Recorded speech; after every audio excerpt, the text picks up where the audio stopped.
This is CGTN, China Global Television Network.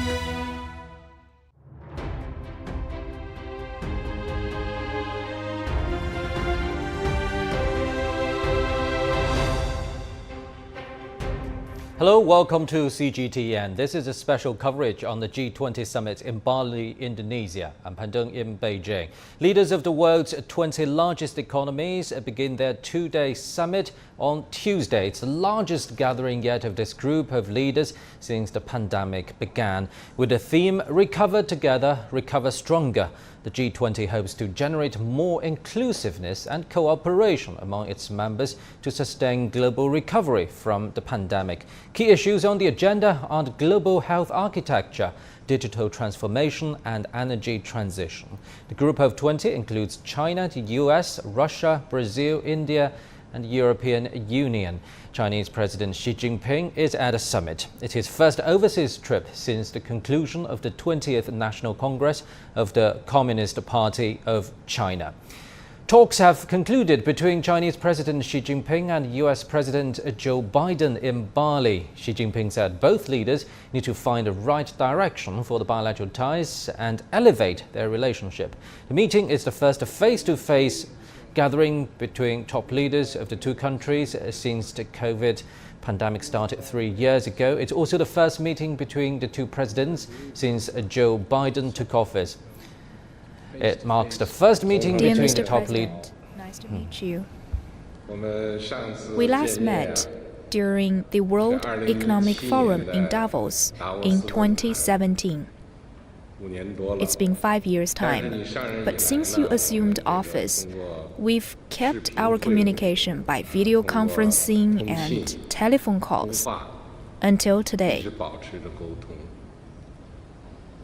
Now, we realized face-to-face communication. From the initial contact and the establishment of diplomatic relations to today, China and the US have gone through 50-plus eventful years, with gains and losses. Currently, China-US relationship is at the hearts of everyone.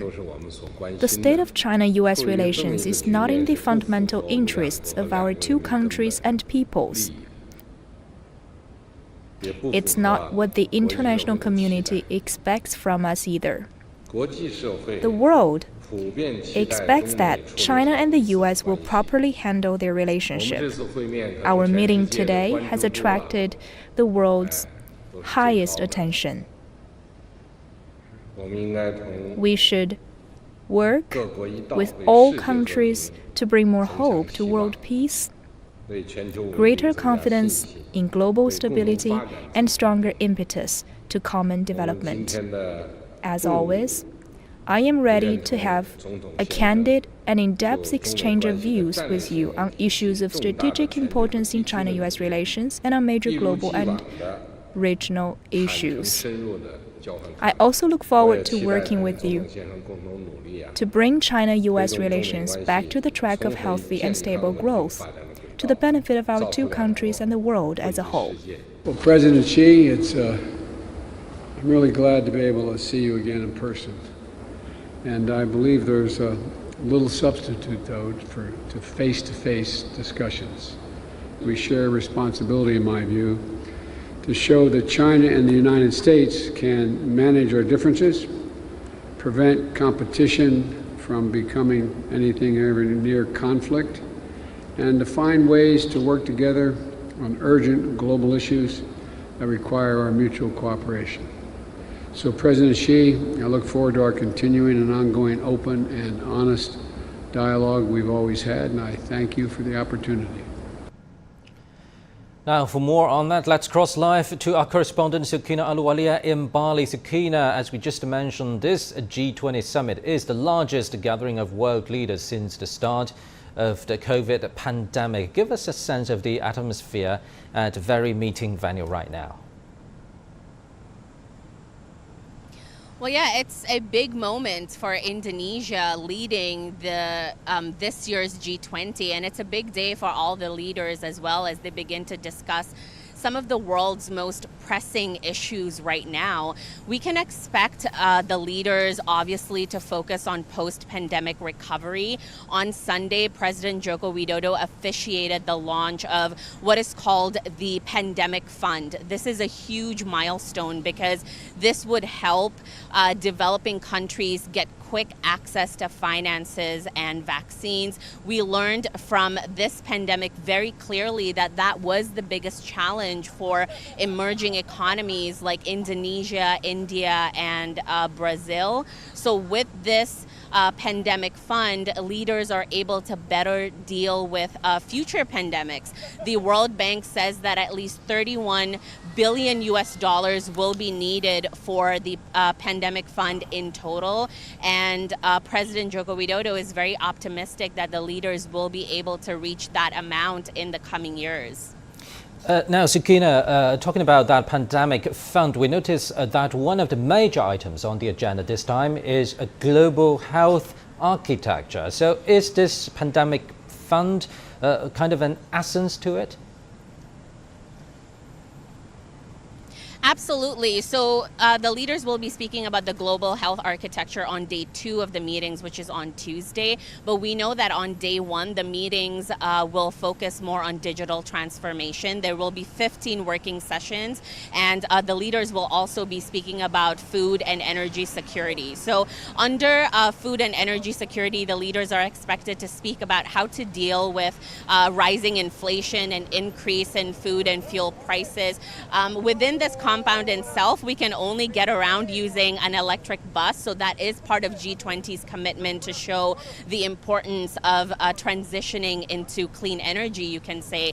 Climate change will also be a big topic under energy transition as well for day 1. Some of the leaders, such as President Joe Biden, are coming from COP27 and will be bringing those points and ideas forward in today's meeting.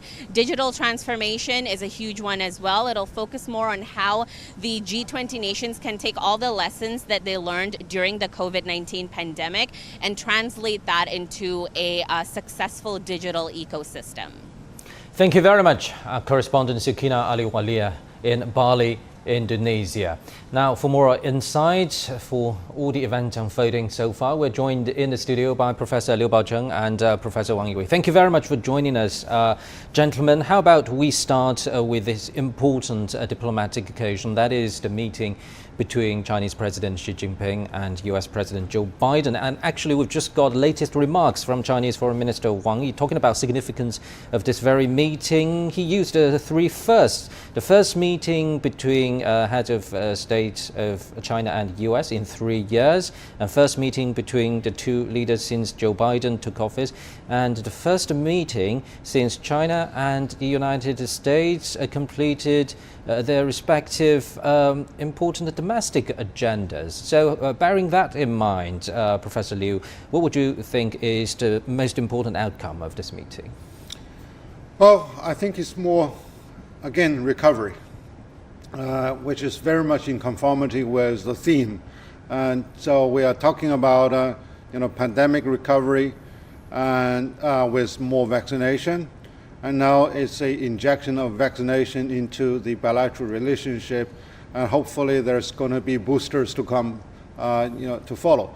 So we do notice over the past, I should say, 5 years roughly, the China-U.S. relationship has been severely strangled due to the political rhetorics and due to the antagonism that is being fueled by many of the hawkish people.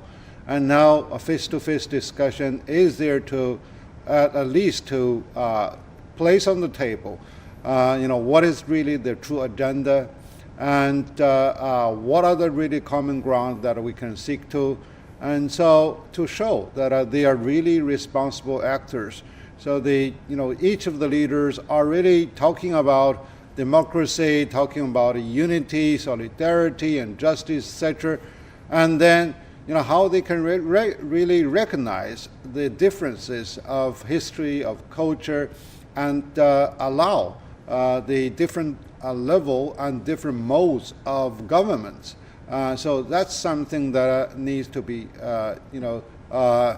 clearly clarified, and also that the Chinese domestic issues, particularly in connection with Taiwan, is something that is really beyond discussion. But now we are constantly harassed by the U.S. aggressiveness, and now it is really the two big nations to join hands, at least to address some of the common issues that loom large over the globe, which is the climate change, the pandemic, and a macroeconomic policy that can really boost the recovery.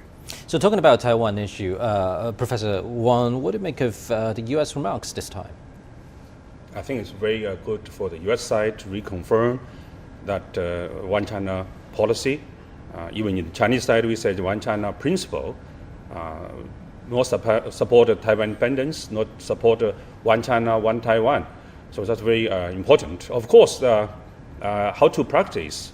I think there's a very good signal that after this summit, President Biden will send the Secretary of State of the Blinken to talk about more details. That means very serious to practice this summit's result. And also because before they have the narrative war, the Chinese understand one China and the Americans understand one China, maybe different. Even the Chinese, at the American side, before this summit, they're clear they want to actually to talk to the Taiwan side about the summit. This makes the Chinese side quite angry about that. So I think very important to build the consensus of what the meaning of the one China, and then stabilize the cross-trade relations, and then the China-U.S. relations can move forward. Well, Professor Liu, you already mentioned many topics in this important meeting. Actually, according to Chinese Foreign Minister Wang Yi, this meeting lasted more than 3 hours, far exceeding its planned time slot, and using simultaneous interpretations. Lots of topics were discussed between the two leaders. So let's focus on a macroeconomic policy and possibly trade. What kind of changes are you expecting? Well, I do expect that first, the Joe Biden administration can realize that the trade tariff over the Chinese exports to the United States does not really work to its strategic objective. And instead, it really hurts the U.S. households and even hurts the U.S. workers. So therefore, immediately, there can be some of the measures to alleviate, if not completely eliminate, the tariff that is really burdening the traders and consumers. And then, with regard to climate change, people are all committed to the Paris Accord. And Joe Biden is they're trying to repair what was damaged for the Paris Accord by the Trump administration. And then, can we really commit something not only to contribute to the world, but also these two countries can really work on at least the environmental technology and people training program, etc., instead of trying to impose embargo all across the board on the high tech, because high tech is largely used for environmental purposes. And then, how we can really work out on energy and grain, which is there not only to give the peoples of these two countries, but also to build a fair share to people in the developing world and those particularly the poorest countries. And then, debt relief is something that, both sides needs to be really taking full responsibility in at least, promoting a leadership in, how countries can work together to alleviate some of the debts. And lastly, I think the financial transparency is something that is important. The U.S. In terms of finance and the monetary policy, they are really taking the world aback. A number of times. Suddenly they just have large stimulus package, and suddenly they just raise the interest and time and again. So that's going to disrupt the world, the economic and financial order. So hopefully at the G20 and APEC, they can really come up with something that is more of assurance and consistency to the world leaders. So let me follow up on the macroeconomic regard. You've already mentioned the monetary policy concern. Any other major topics in this particular regard for the two sides to work on? For these two sides, I think supply chain is something that is critically important. Now, we have been talking a lot about the war over the chips, which is part of the technology that is there to trying to contain China's access. So this is something that's still hanging in the air on whether the U.S. is going to, take some of the positive measures to support such a sort of trust-building process. That really remains to be seen.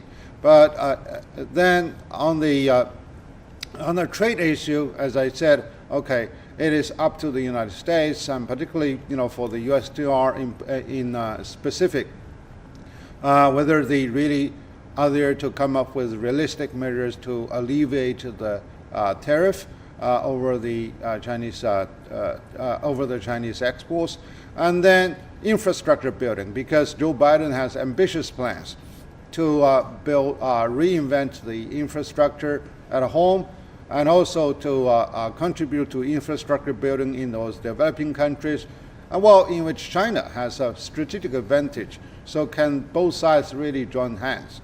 And then for the Asian Pacific or Indo-Pacific region, so Joe Biden has been seeking about the economic framework, and China is also proposing and implementing its Belt and Road program.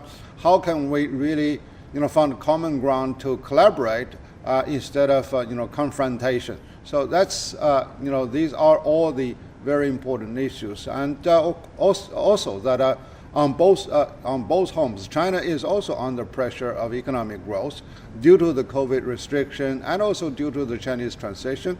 And the U.S. has also a lengthy problem that they need to address.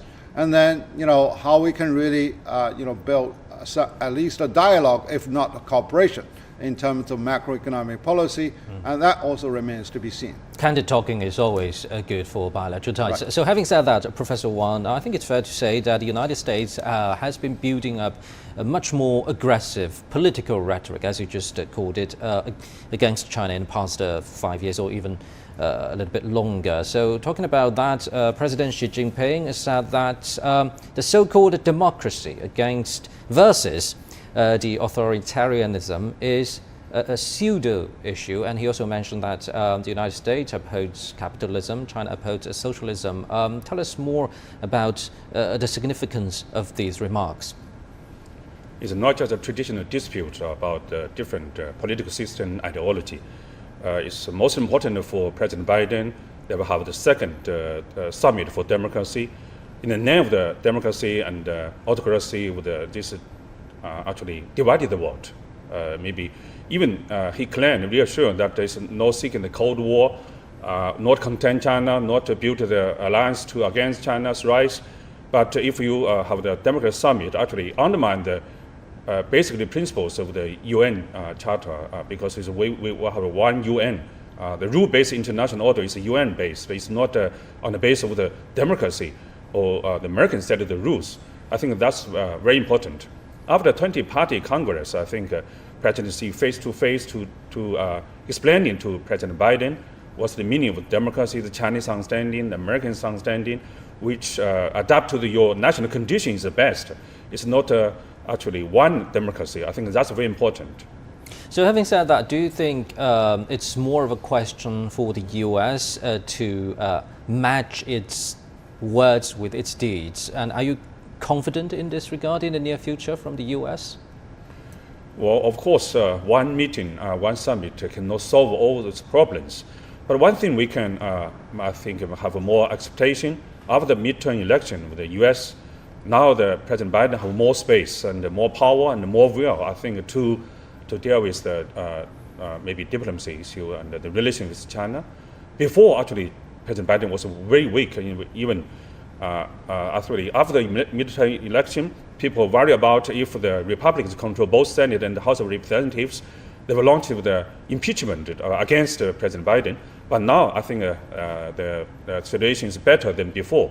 And also the former President Trump actually lose confidence in the Republican circle. So President Biden, I think, have more self-confidence to deal with China. And then we expect we can have more solid cooperation, not just narrative war or zigzag of the China-U.S. relations. Now, let's expand our scope a little bit more, turning to the theme of this G20 summit, recovery together and recover stronger. Earlier, our correspondent, Sukina Aluwalia, just mentioned this very important initiative, Pandemic Fund from G20 countries. And this could be the core of the so-called global health architecture. Professor Liu, what do you make of the funding? Where does it come from? Are you confident? Because looking at the climate change issue, industrialized and developed countries still haven't fulfilled their promises. Well, I think there, at least it shows a common recognition that we are having the same fate. And a pandemic, a certain disease, virus, in a region can really damage the health almost everybody on this planet. So therefore, it is really the common enemy, for the human efforts to deal with. And so therefore, to contribute to a common fund and to address those issues, instead of merely rely on certain number of pharmaceutical companies for research or certain philanthropy organizations to bring up the research and also the implementation of such a rescue package is something that is not really adequate. So therefore, to build up such a sort of fund and also to have a larger share to be contributed by those able countries, like those OECD countries, and China is also there to contribute its fair share. And then how we can really leverage the global research capacity, and then how the money is going to be implemented. That's something important. Whether they are able to have convincing power to be able to raise more funds, because those who either donate or are contributing in many other ways need to see that whether they have transparency, whether they have accountability in managing such a sort of fund, and whether there is equity and fairness that is really involved in their mission. So it's a good start, but this money is never enough to fill the hole to deal with the pandemic, because we all can really anticipate there could be more of viruses that are still challenging the human race. So therefore, there should be a continued and sustainable efforts to beef up this fund and also use it well. So are you also implying that developing countries, or this recently very popular term, Global South, deserves a much larger and louder voice in this process?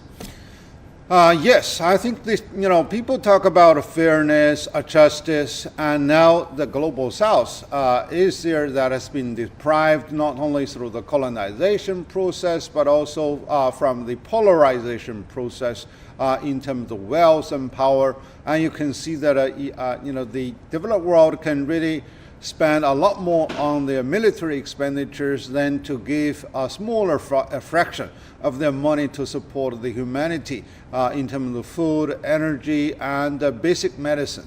So therefore, it is really a weakening process for those developed world. Number one is that how they can really deliver existing commitment to, for example, for the climate change, to gather the 100 billion funds on annual basis to support the equitable climate change, the campaign. And the other is that, how they can really support, companies or the NGOs to continue their efforts to save the people, to save the land, and also to save the air, So look at the our previous episode of dealing with the Nile River's pollution. So certain funds can be there not only there to address existing problems, but also to really to put the fire beneath the melting pot, so that rivers can be cleaner before the disease can be developed. And so all of these are there to rely on the upper hand of the developed world to give to share the technology, to share the finance, and also to give capacity building opportunities for those underdeveloped world. Right, and this reminds me, Professor Wang, it was in his phone call with Indonesian President Joko Widodo back in April 2020. I think President Xi Jinping first mentioned the very idea of a community of shared health for mankind, because back then the whole world was deeply in the outbreak of the COVID pandemic. Having said that, tell us more about China's responsibility and actions in participating in global cooperation in fighting the COVID pandemic, especially with developing countries. First of all, globalization, actually, so-called new liberalism, globalization is more running off capital by capital and for capital. And the capital goes to the strong side, the rich country and the rich people. And the poor people suffered, from the pandemic, from food crisis, from energy crisis, they benefit less, benefit later, but suffered first and suffered the most. So this is unfair for the world. I think that now the globalization is more, according to Chinese understanding, is more people first, people oriented. It's not just capital driven. I think that's very important. The majority of today's world, 8%, 85% even, people live in the developing countries actually. So we should focus on all those countries. If they cannot recover from the pandemic, the world still suffers the pandemic.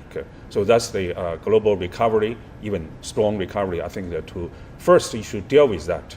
And then secondly, according to the traditional wisdom of the Chinese medicines, you should not just when you was ill and then you hospitalized, we should prepare earlier to maybe before your illness. I think that's very important. So this time, I think the pandemic fund, this means we have to live maybe in the future of other virus, and so that is normal. We should deal with the first, not repeat the tragedy that we suffered currently about pandemic. Right, so talking about developing countries, we talk about this term a lot in recent days, Professor Liu, and also there's another term, emerging economies. Do you think these two are somehow overlapping, and how would you view the role emerging economies / developing countries play in a G20 mechanism? Well, there has been a number of terminologies to describe this bloc: newly industrialized countries, big emerging economies, developing countries, and thriving countries. So, at least it shows that these economies are really going on a robust track of growth, and they are also moving ahead more to a market-driven economy, and they are also more open to external interactions in terms of the freer flow of economic resources across the border. So, well, these countries, they are really bearing the hope, and it is highly represented by actually the BRICS countries. But right now, some of the BRIC countries are really struggling in the mid-income trap, and how these countries can continue to maintain their dynamism, that has to do with their governance, that has to do with international relations.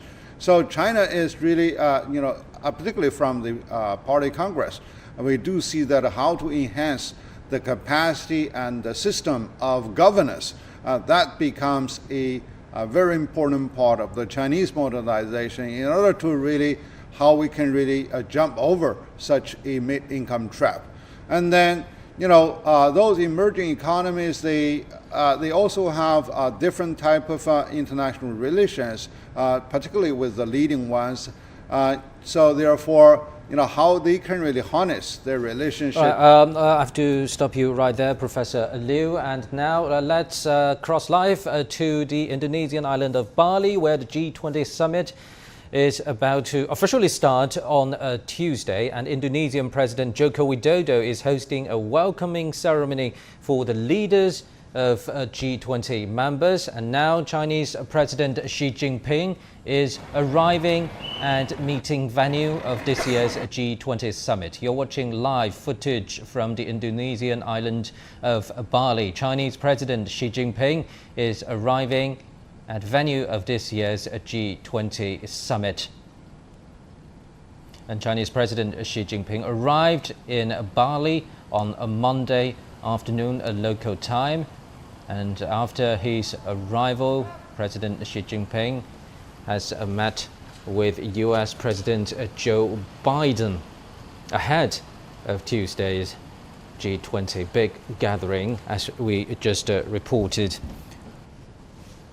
You're watching live footage from Bali.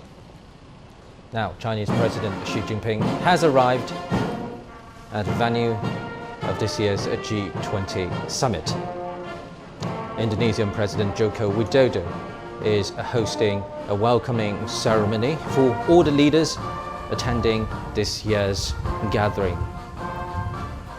which is of special importance for not only G20 members but also for the whole world, especially bearing the theme of this year's gathering, recover together and recover stronger.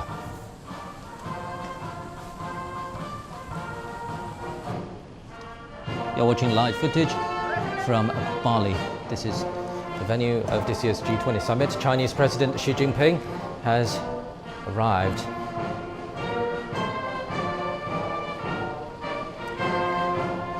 Indonesian President Joko Widodo is hosting this very special ceremony to welcome all the leaders attending the big gathering. And as we just mentioned, the theme for this year's G20 summit is Recover Together, Recover Stronger. Three major items on the agenda: global health architecture,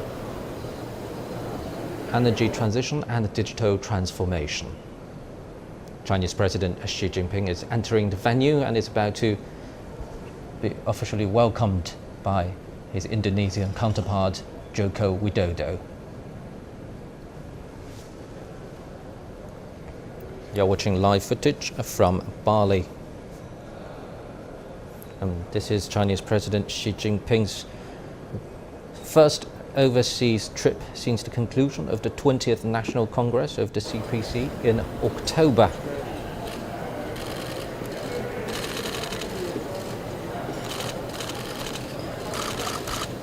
You're watching live footage from Bali. Chinese President Xi Jinping is entering the meeting venue.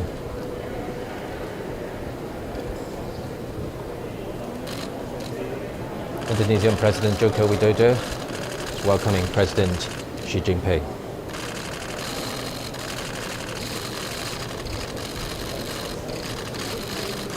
And meeting of heads of state and heads of government will officially start on Tuesday, very soon after this welcoming ceremony. Now let's continue our discussion, gentlemen. Earlier, Professor Liu, you were talking about we were talking about the one of the major items on the agenda, that is global health architecture. And what about energy transition and digital transformation? Let's start with energy. And these two are supposed to be the main topics of Tuesday, and leaders are expected to talk about health on the second day of their meeting.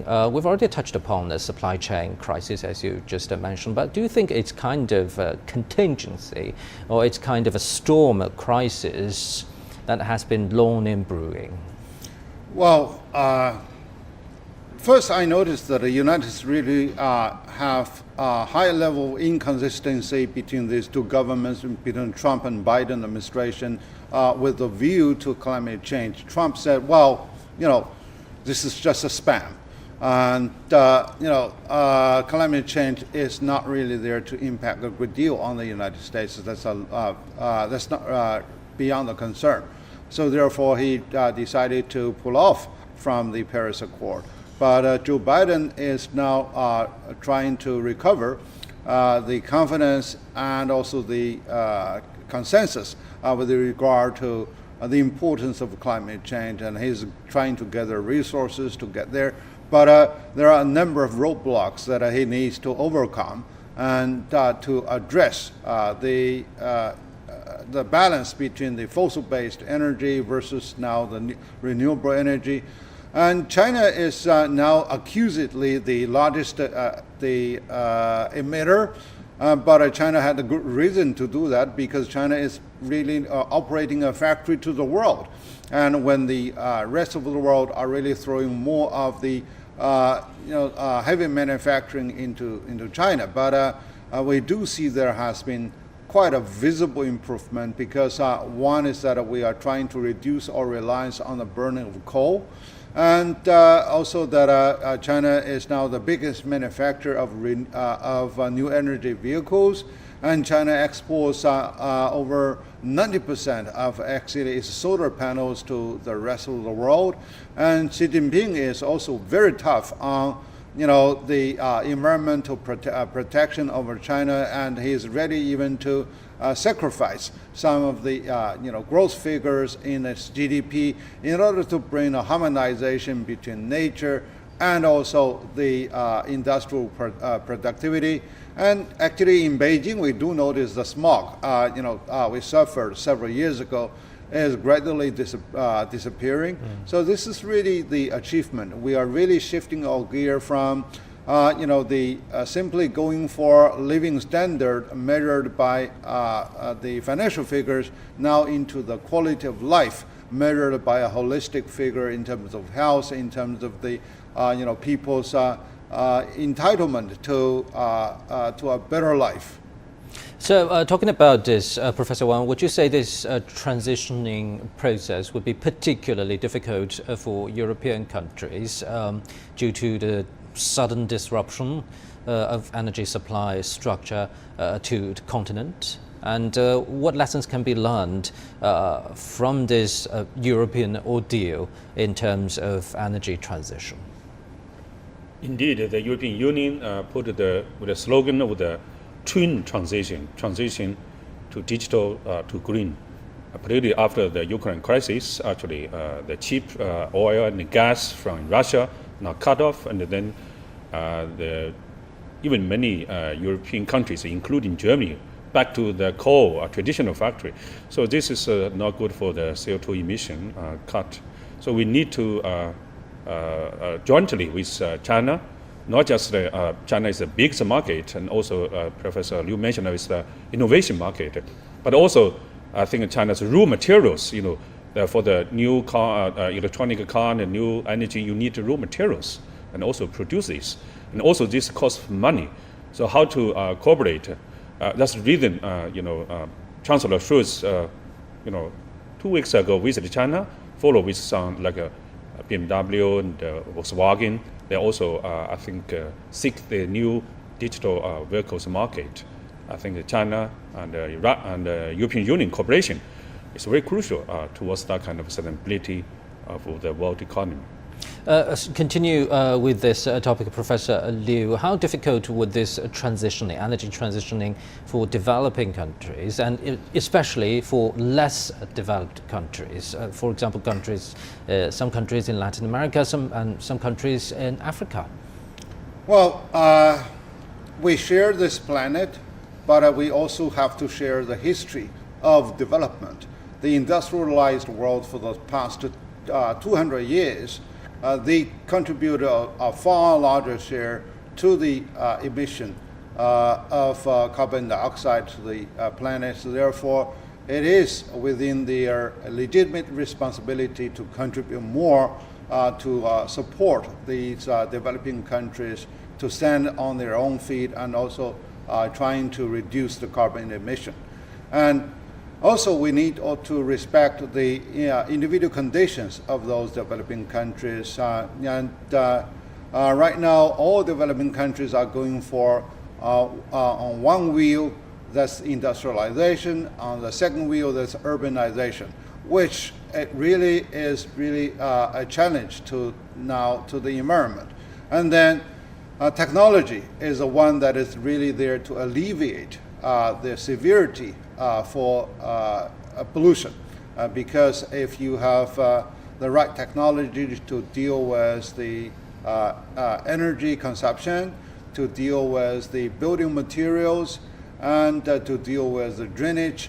So that's something the developed world can really help. And then time and again, I would say that capacity building is the most cost-effective and sustainable way for those developed world to help those poor countries to come up with more sustainable and long-term solutions. Because only when they really learn their skills, when they learn their knowledge, they are really aware as how to address the environmental issues. So look at some of the aid. They are there to aid someone in Ethiopia, in Egypt, to clean the river. But if people are not really educated to keep clean of the river, and after a campaign, things will be restored. So that's not really something that can be sustainable. And then, there should also be a harmonized action, so that the world can really act together. Because some of the rivers and the rainforest are really shared by many nations. So beyond the Paris Treaty, can there be more of the bilateral and multilateral treaties or regional treaties that can really together ensure the protection of the nature and also the reduction of pollution due to the industrialization and urbanization process. So you cannot really totally rely on the aid from the developed world, but our developing countries also has to manage to stand on their own feet to defend their own rights for environmental quality. I think you've also touched upon another big question for the global governance right now. That is the long-rooted inequality in the world order or the international system. Bearing that in mind, Professor Wang, tell us more about the significance of the China proposed Global Development Initiative and the Global Security Initiative. Both initiatives actually is more focused on the people, not just as I mentioned, the capital, because the people suffered most from the recession, from the crisis, from the pollutions, and so we should deal with that. But it's always a dilemma. The developing countries, they need development, but at the same time, they also need to cut the CO2 emission. So how to coordinate with this? It's like the Chinese people saying, you need the horse running, but you don't want the horse to eat the grass. How to do that? China actually initiative global energy network. Indeed, being a responsible player on the international stage. Thank you very much, Professor Wang and Professor Liu. Chinese President Xi Jinping has met with French President Emmanuel Macron on the island of Bali. President Xi Jinping said the two countries have maintained close communications in the past 3 years and bilateral ties are keeping a good momentum. Xi Jinping said Chinese modernization will provide more opportunities for France and other countries. He called on the two countries to respect each other's core interests and expand cooperation in both traditional and new areas. Macron first congratulated Xi Jinping on his re-election as the General Secretary of the CPC Central Committee. He said France upholds independent diplomacy and stands against confrontations of different camps. Macron also said France is willing to strengthen cooperation with China on the basis of mutual respect in multiple areas. Now, here's a recap of what's going on at this hour. The G20 summit has kicked off on the Indonesian island of Bali. Leaders hope to generate more inclusiveness and cooperation among members to sustain global recovery from the COVID pandemic. Key issues on the agenda are global health architecture, digital transformation, and energy transition. Of course, CGTN will keep you updated on this. Do stay tuned. I'm Pandong in Beijing.